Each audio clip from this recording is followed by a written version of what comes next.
ಪಾಕಿಸ್ತಾನ್ ಬಾಂಗ್ಲಾದೇಶ್ ನಕ್ಷೆ ಬದಲಾಗಿದೆ, ಧ್ವಜ ಬದಲಾಗಿದೆ, ವಿಭಜನೆಯಾಗಿದೆ. ಆದ್ರೆ ಈ ಎರಡು ದೇಶಗಳ ಡಿಎನ್ಎ ಮಾತ್ರ ಬದಲಾಗೇ ಇಲ್ಲ. ದೇಶ ಬೇರೆಯಾದ್ರೂ ಡಿಎನ್ಎ ಒಂದೇ. ಭಾರತ ವಿರೋಧ, ಮತಾಂಧತೆ. ಭಾರತ ವಿರೋಧ ಅಂದ್ರೆ ರಾಜಕೀಯ ಅಸ್ತಿತ್ವ, ಹಿಂದೂ ವಿರೋಧ ಅಂದ್ರೆ ಬದುಕಿನ ಉಸಿರು. ನಾಳೆಯ ಕುರಿತು ಚಿಂತನೆಗಿಂತ ಭಾರತದ ಕುರಿತು ದ್ವೇಷ ಮುಖ್ಯ. ಒಮ್ಮೆ ಆಮರ್ ಸೋನಾರ್ ಬಾಂಗ್ಲಾ ಅಂತ ನಮ್ಮ ಹೃದಯಕ್ಕೆ ಹತ್ತಿರವಾದಂತಹ ದೇಶ ಇಂದು ನಮ್ಮ ಮೇಲೆ ಗರ್ಜಿಸ್ತಾ ಇದೆ, ಕಾಲು ಕೆರೆದು ನಿಂತಿದೆ. ಆದ್ರೆ ಪ್ರಶ್ನೆ ಒಂದೇ, ಬಾಂಗ್ಲಾದೇಶ್ ಇಷ್ಟು ಕಾರ್ಕೋಟಕವಾಗಿರುವುದು ಯಾಕೆ? ಬಾಂಗ್ಲಾವನ್ನ ಬದಲಿಸಿದ್ದು ಯಾರು? ಆ ಅಸಲಿ ಸತ್ಯವನ್ನ ಎಂದು ನಾವು ಬಿಚ್ಚಿಡ್ತೀವಿ ಇವತ್ತಿನ ಸ್ಪೆಷಲ್ ನಲ್ಲಿ.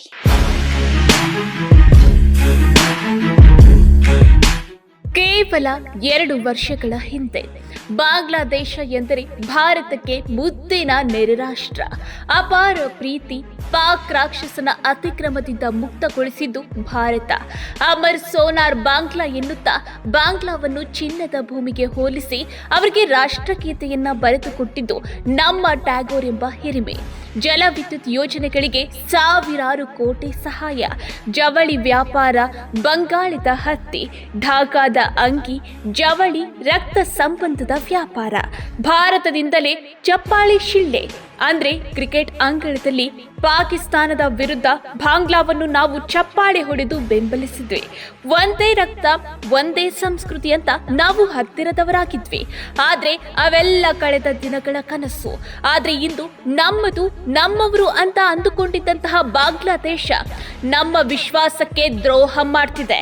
ಇಂದು ಬಾಂಗ್ಲಾದೇಶ ಹೆಸರೇ ಕೇಳಿದ್ರು ಭಾರತೀಯ ಕೂಡ ಹಲ್ಲುಗಿಂಜುವ ಸ್ಥಿತಿ ನಿರ್ಮಾಣವಾಗಿದೆ. ನಾವು ಕಟ್ಟಿದ ವಿಶ್ವಾಸವನ್ನೇ ಅವರು ತುಂಡು ತುಂಡಾಗಿ ಮಾಡಿ ಒಡೆದು ಚೂರು ಮಾಡಿದ್ದಾರೆ.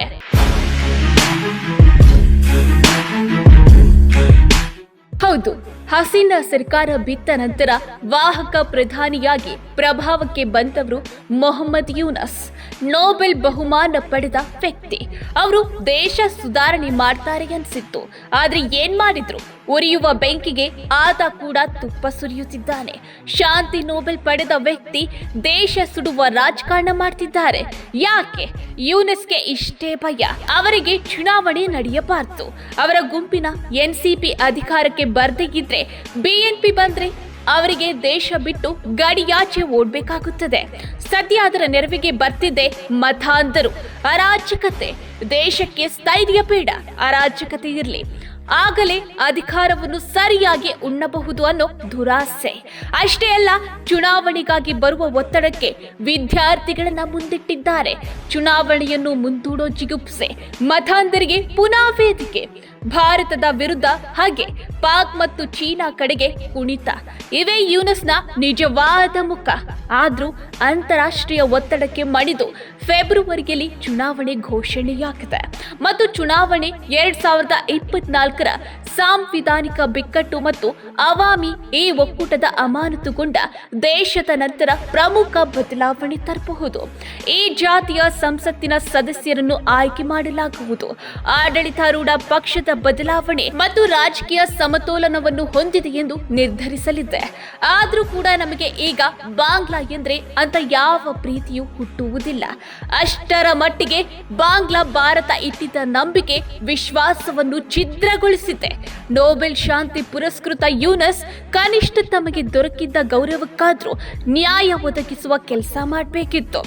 ದೇಶವನ್ನು ಸರಿಯಾದ ದಾರಿಗೆ ತರ್ತಾರೆ ಅನ್ನುವ ಊಹೆಗಳೆಲ್ಲ ಈಗ ಬುಡಮೇಲಾಗಿದೆ. ಹಾಗಾಗಿಯೇ ಚುನಾವಣೆ ಮುಂದೂಡಲು ಈಗ ದೇಶದಲ್ಲಿ ರಾದ್ಧಾಂತ ಎಬ್ಬಿಸಿರುವುದು ಬಾಂಗ್ಲಾದಲ್ಲೂ ಇದೆ ಅಲ್ವೇ? Chicken neck. Siliguri corridor Bharat chicken neck. Bharat ಮತ್ತು ಈಶಾನ್ಯ ರಾಜ್ಯಗಳ ನಡುವಿನ 20ರಿಂದ 30 ಕಿಲೋಮೀಟರ್ ಅಗಲದ ಜೀವನಾಡಿ. ಬಾಂಗ್ಲಾ ಹೇಳ್ತಿದೆ ಇದನ್ನು ಕತ್ತರಿಸುತ್ತೇವೆ ಹೀಗಂತ ಬೆದರಿಕೆ ಒಡ್ಡುತ್ತಿದೆ. ಆದ್ರೆ ಇದು ಬಾಂಗ್ಲಾಕ್ಕೆ ಹೇಳಿದಷ್ಟು ಸುಲಭವಲ್ಲ. ಯಾಕಂದ್ರೆ ಇನ್ನು ಈ ಚಿಕನ್ ನೆಕ್ ಭಾರತದಲ್ಲಿ ಮಾತ್ರವಲ್ಲ, ಬಾಂಗ್ಲಾದೇಶದಲ್ಲೂ ಇದೆ. ಅದೇ ಚಿತ್ತಾಗಂಗ್ ಪ್ರದೇಶ. ಉತ್ತರಕ್ಕೆ ಭಾರತ, ದಕ್ಷಿಣಕ್ಕೆ ಸಮುದ್ರ, ಕೇವಲ 20-25 ಕಿಲೋಮೀಟರ್ ಜೊತೆಗೆ ಅಲ್ಲಿರುವುದು ತ್ರಿಪುರರಾದ ಹಿಂದೂ ಬುಡಕಟ್ಟು ಜನಾಂಗ. ಆದ್ರೆ ಭಾರತ ಯಾಕೆ ಹೇಳ್ತಿಲ್ಲ? ವ್ಯತ್ಯಾಸ ಇಷ್ಟೇ.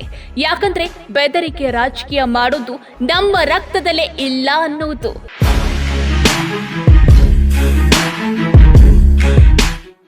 ಬಾಂಗ್ಲಾವನ್ನು ಹಾದಿ ತಪ್ಪಿಸಿದ್ದು ಯಾರು? ಬೇರ್ಯಾರೂ ಅಲ್ಲ, ಶರೀಫ್ ಉಸ್ಮಾನ್ ಹಾದಿ. ಹಸೀನಾ ವಿರುದ್ಧ ವಿದ್ಯಾರ್ಥಿಗಳ ಪ್ರತಿಭಟನೆಯಲ್ಲಿ ಮುಂಚೂಣಿಯಲ್ಲಿದ್ದ. ಭಾರತ ವಿರೋಧಿ ನೀತಿಯಿಂದಲೇ ಬಾಂಗ್ಲಾದಲ್ಲಿ ಈತ ಮುಂಚೂಣಿಗೆ ಬಂದಿದ್ದ. ಆತ ಹಸೀನಾ ಸರ್ಕಾರವನ್ನು ತೀವ್ರವಾಗಿ ಟೀಕಿಸುತ್ತಿದ್ದ. ರಾಷ್ಟ್ರೀಯತೆಯ ಹೆಸರಿನಲ್ಲಿ ಭಾರತ ವಿರೋಧಿ ವಿಷವನ್ನು ಎರಚುತ್ತಿದ್ದ. ಬಾಂಗ್ಲಾದ ಸಾರ್ವಭೌಮತ್ವವನ್ನು ಭಾರತದ ಪದತಳಕ್ಕೆ ಇಟ್ಟಿದ್ದೆ ಎಂದು ಆಕ್ರೋಶ ವ್ಯಕ್ತಪಡಿಸುತ್ತಿದ್ದ. ಆಗ ಯೂನಸ್ ಭಯಪಟ್ಟರು. ಆತನ ಜನಪ್ರಿಯತೆಯನ್ನು ಸಹಿಸದ ಯೂನಸ್ ಹಾದಿ ಸ್ಥಾಪಿಸಿದ ಇನ್ಕಿಲಾಬ್ ಮಂಚ್ ಎಂಬ ಪಕ್ಷವನ್ನು ನಿರ್ಬಂಧಿಸಿದ್ದ. ಇದರಿಂದ ಆತ ಸ್ವತಂತ್ರವಾಗಿ ಚುನಾವಣೆಗೆ ಸ್ಪರ್ಧಿಸಲು ಸಿದ್ಧತೆ ನಡೆಸುತ್ತಿದ್ದ. ತನ್ನ ಚುನಾವಣೆ ಪ್ರಚಾರದಲ್ಲೂ ಭಾರತ ವಿರೋಧಿ ಭಾಷಣಗಳ ಮೂಲಕ ಜನಬೆಂಬಲ ಪಡೆದಿದ್ದ. ಆಮೇಲೆ ಏನಾಯಿತು? ಡಿಸೆಂಬರ್ 12 ಹತ್ಯೆ ಯತ್ನ. ಚುನಾವಣಾ ಪ್ರಚಾರ ಮುಗಿಸಿ ತನ್ನ ಸಹಚರರೊಂದಿಗೆ ಇದ್ದಾಗ ಈ ಘಟನೆ ನಡೆಯುತ್ತೆ. 6 ದಿನಗಳ ಸಾವು ಬದುಕಿನ ಆಟ, ಜೀವ ಮರಣ ಹೋರಾಟ, ಕಡೆಗೂ ಹಾದಿ ಸಾವು. ಅಂದ್ರೆ ಕೊನೆಯುಸಿರೆಳೆದಿದ್ದ. ಇಡೀ ಬಾಂಗ್ಲಾದಲ್ಲಿ ಬೂದಿ ಮುಚ್ಚಿದ ಕೆಂಡದಂತ ಪರಿಸ್ಥಿತಿ. ಬಾಂಗ್ಲಾ ಮತ್ತೆ ಕಂಗಾಲು. ಈ ನಡುವೆಯೇ ವಿದ್ಯಾರ್ಥಿ ನಾಯಕ ಶರೀಫ್ ಉಸ್ಮಾನ್ ಹಾದಿಯ ಹತ್ಯೆ ಮತ್ತೆ ದೇಶಗಳಲ್ಲಿ ಗಲಭೆ ಹತ್ತಿಸಿತ್ತು. ದುರಂತವೆಂದ್ರೆ ಇಲ್ಲೂ ಟಾರ್ಗೆಟ್ ಆಗಿದ್ದು ಹಿಂದೂಗಳೇ. ಮತ್ತೆ ಅರಾಜಕತೆ, ಮತ್ತೆ ಹಿಂದೂಗಳೇ ಟಾರ್ಗೆಟ್. ಹಿಂದೂಗಳ ರಕ್ತವೇ ಅವರ ರಾಜಕೀಯಕ್ಕೆ ಇಂಧನ.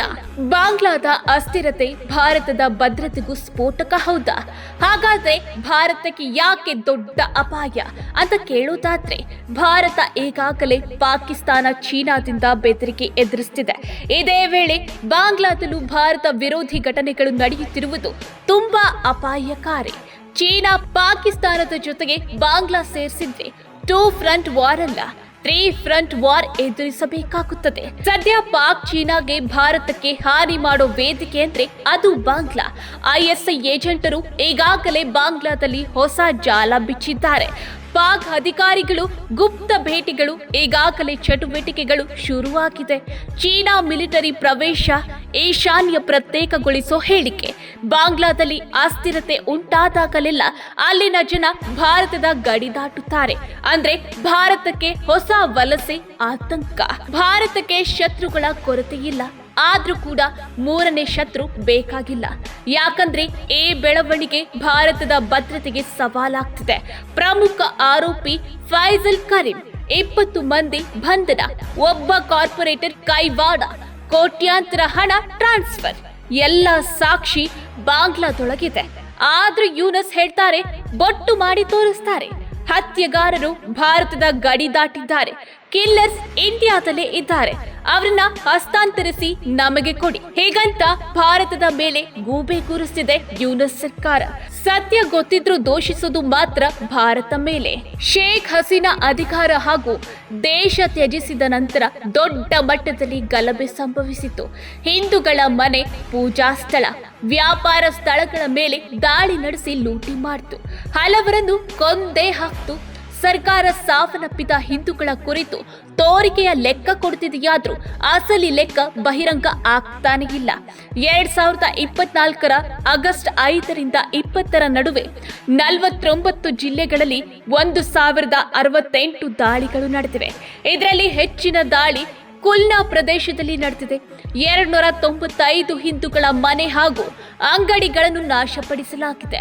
ರಂಗಪುರದಲ್ಲಿ 219, ಮೈಮೈ ಸಿಂಗಲ್ಲಿ 183, ರಾಜಶಾಹಿಯಲ್ಲಿ 155, ರಾಜಧಾನಿ ಢಾಕಾದಲ್ಲಿ 79, ಬರಿಶಾಲ್ನಲ್ಲಿ 68, ಚಿತ್ತಗಂಗನಲ್ಲಿ 45 ಹಾಗೂ ಶಿಲೆಟ್ನಲ್ಲಿ 25 ಹಿಂದೂಗಳ ಸ್ಥಳಗಳ ಮೇಲೆ ದಾಳಿ ನಡೆಸಲಾಗಿತ್ತು. ಬಾಂಗ್ಲಾದೇಶದ ಪರಿಸ್ಥಿತಿ ಬಗ್ಗೆ ಶಶಿ ತರೂರ್ ಅಧ್ಯಕ್ಷತೆಯ ಭಾರತೀಯ ವಿದೇಶಾಂಗ ಇಲಾಖೆಯ ಪಾರ್ಲಿಮೆಂಟರಿ ಕಮಿಟಿ ಸರ್ಕಾರಕ್ಕೆ ವರದಿ ಸಲ್ಲಿಸಿದೆ. ಅದರಲ್ಲಿ ಈಗಿನ ಬಾಂಗ್ಲಾದ ಪರಿಸ್ಥಿತಿ ಪ್ರಮುಖ ಕಾರಣಗಳನ್ನ ಗುರುತಿಸಿದ್ದಾರೆ. ಅದರಲ್ಲಿ ಪ್ರಮುಖವಾದದ್ದು ಜನರೇಷನಲ್ ಡಿಸ್ಕಂಟಿನ್ಯೂಟಿ. ಅಂದ್ರೆ 1971ರಲ್ಲಿ ಭಾರತ ಪಾಕಿಸ್ತಾನವನ್ನು ವಿಭಜಿಸಿ ಬಾಂಗ್ಲಾದೇಶದ ರಚನೆ ಮಾಡಿತ್ತು. ಆ ವೇಳೆ ಬಾಂಗ್ಲಾದ ಜನರು ಭಾರತಕ್ಕೆ ಕೃತಜ್ಞರಾಗಿದ್ರು. ಆದರೆ ಯುವ ಜನಾಂಗಕ್ಕೆ ಭಾರತ ಮಾಡಿದ ಉಪಕಾರದ ಅರಿವಿಲ್ಲದೆ ಭಾರತ ವಿರೋಧಿಯಾಗಿ ವರ್ತಿಸುತ್ತಿದ್ದಾರೆ ಎಂದು ವರದಿ ಹೇಳಿದೆ. ಭವಿಷ್ಯದಲ್ಲಿ ಬಾಂಗ್ಲಾಗೆ ತನ್ನ ತಪ್ಪಿನ ಅರಿವಾಗಿ ಮತ್ತೆ ಸ್ನೇಹಿತನಾಗುತ್ತಾ ಅನ್ನೋದು ಕಾದ್ ನೋಡ್ಬೇಕಿದೆ.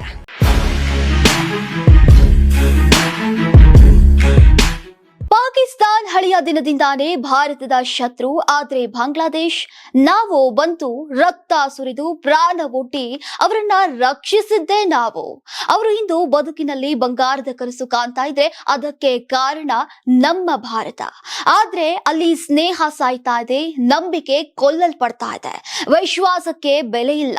ಬಾಂಗ್ಲಾದೇಶ್ ಪಾಕಿಸ್ತಾನದ ಹಳೆಯ ಪಾಠವನ್ನ ಪುನರಾವರ್ತನೆ ಮಾಡ್ತಾ ಇದೆ. ಆದ್ರೆ ಅಂತ್ಯದ ದಿನಗಳಲ್ಲಿ ಶತ್ರುವಿನ ನೆರಳಲ್ಲಿ ನಿಂತವರಿಗೆ ಕ್ಷಮೆ ಸಿಗೋದಿಲ್ಲ, ಉಳಿವು ಕೂಡ ಸಿಗೋದಿಲ್ಲ. ಅವರ ರಾಜಕಾರಣ ಭಾರತದ ವಿರೋಧ, ಅವರ ಬದುಕಿನ ಆಹಾರ ಮತಾಂಧತೆ, ಅವರ ದೇಶದ ಭವಿಷ್ಯ ಅರಾಜಕತೆ. ಆದ್ರೆ ಪ್ರಶ್ನೆ ಒಂದೇ, ಭಾರತ ಇನ್ನು ಎಷ್ಟು ದಿನ ಮೌನವಾಗಿರುತ್ತೆ ಅನ್ನೋದು. ಹಿಮ್ಮೆಟ್ಟಿದ್ರೆ ಗಡಿಗಳು ಸ್ಫೋಟಗೊಳ್ಳುತ್ತೆ, ಕಾರ್ಯಾಚರಣೆಯನ್ನ ಮಾಡಿದ್ರೆ ದೇಶದ ಕಣ್ಣು ನಮ್ಮ ಮೇಲೆ. ಬಾಂಗ್ಲಾಕ್ಕೆ ಒಂದೇ ಒಂದು ಸಂದೇಶ, ನಮ್ಮ ಕೈಯಲ್ಲಿ ನೀವು ಕಂಡ ದಯಕ್ಕೂ ಜಾಗ ಇದೆ. ಇದೇ ರೀತಿ ಮುಂದುವರೆದ್ರೆ ನಮ್ಮ ಕತ್ತಿಯ ಶಕ್ತಿಯನ್ನ ನೋಡಬೇಕಾಗತ್ತೆ. ಕರ್ನಾಟಕ ಟಿವಿ ಮತ್ತು ಆಟ್6 ವತಿಯಿಂದ ಸಂಕ್ರಾಂತಿ ಹಬ್ಬದ ಪ್ರಯುಕ್ತ ರಾಜ್ಯ ಮಟ್ಟದ ರಂಗೋಲಿ ಸ್ಪರ್ಧೆ, ಬೆಂಗಳೂರು ಸೇರಿದಂತೆ ರಾಜ್ಯದ ಹಲವೆಡೆ ಸ್ಪರ್ಧೆಯಲ್ಲಿ ಭಾಗಿಯಾಗಿ ಆಕರ್ಷಕ ಬಹುಮಾನ ಗೆಲ್ಲಿ. ಹೆಸರು ನೋಂದಾಯಿಸಲು ಕರೆ ಮಾಡಿ 9113549531. ತಾಲೂಕು, ಜಿಲ್ಲಾ ಮಟ್ಟ ಹಾಗೂ ಬೆಂಗಳೂರಿನಲ್ಲಿ ಏರಿಯಾವಾರು ಸಂಕ್ರಾಂತಿ ರಂಗೋಲಿ ಸ್ಪರ್ಧೆ. ಅರ್ಹತಾ ಸುತ್ತಿನಿಂದ ಗ್ರ್ಯಾಂಡ್ ಫಿನಾಲೆ ತನಕ ಪ್ರತಿ ಹಂತದಲ್ಲೂ ನಗದು ಬಹುಮಾನ. ಅರ್ಹತಾ ಸುತ್ತಿನ ಮೊದಲ ಬಹುಮಾನ 5,000 ರೂಪಾಯಿ. ಅರ್ಹತಾ ಸುತ್ತಿನ ದ್ವಿತೀಯ ಬಹುಮಾನ 3,000 ರೂಪಾಯಿ. ಅರ್ಹತಾ ಸುತ್ತಿನ ತೃತೀಯ ಬಹುಮಾನ 2,000 ರೂಪಾಯಿ. ಫಿನಾಲೆಯ ಮೊದಲ ಬಹುಮಾನ 30,000 ರೂಪಾಯಿ. ಫಿನಾಲೆಯ ದ್ವಿತೀಯ ಬಹುಮಾನ 20,000 ರೂಪಾಯಿ.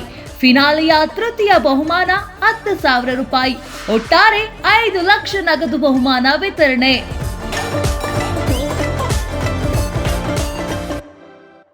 Sponsor Saptagiri university. Associate sponsor Jeeni slim. Jeeni ಮನೆಯಲ್ಲಿದ್ದರೆ ನೀವು ಸ್ಲಿಮ್ ಆಗೋದು guarantee. Co sponsors Nandana palace, legendary Andhra restaurant chain, KMF Nandini, ನಮ್ಮ ನಂದಿನಿ ನಮ್ಮ ಹೆಮ್ಮೆ, ಕೆಎಸ್ಡಿಎಲ್ ಮೈಸೂರು ಸ್ಯಾಂಡಲ್ 100% ಶುದ್ಧ ಶ್ರೀಗಂಧದ ಎಣ್ಣೆಯಿಂದ ತಯಾರಿಸಿದ ಏಕೈಕ ಸಾಬೂನು, ಶ್ರೀ ಸಾಯಿ ಗೋಲ್ಡ್ ಪ್ಯಾಲೇಸ್, ನಿಮ್ಮ ವಿಶೇಷ ಸಂದರ್ಭಗಳ ಸಂಗಾತಿ. ಯಾರಾಗ್ತಾರೆ ಎಂಎಲ್ಎ ಅಭ್ಯರ್ಥಿ 2028 ಶೀಘ್ರದಲ್ಲೇ. ಪ್ರತಿದಿನ ಒಂದೊಂದು ಕ್ಷೇತ್ರದ ಟಿಕೆಟ್ ಆಕಾಂಕ್ಷಿಗಳ ಸಂಪೂರ್ಣ ಮಾಹಿತಿ ಪೊಲಿಟಿಕಲ್ ಜರ್ನಲಿಸ್ಟ್ ಕೆಎಂ ಶಿವಕುಮಾರ್ ಅವರಿಂದ. ಕರ್ನಾಟಕದ ನಂಬರ್ 1 ಡಿಜಿಟಲ್ ಮೀಡಿಯಾ ನಿಮ್ಮ ನೆಚ್ಚಿನ ಕರ್ನಾಟಕ ಟಿವಿಯಲ್ಲಿ ಮಾತ್ರ.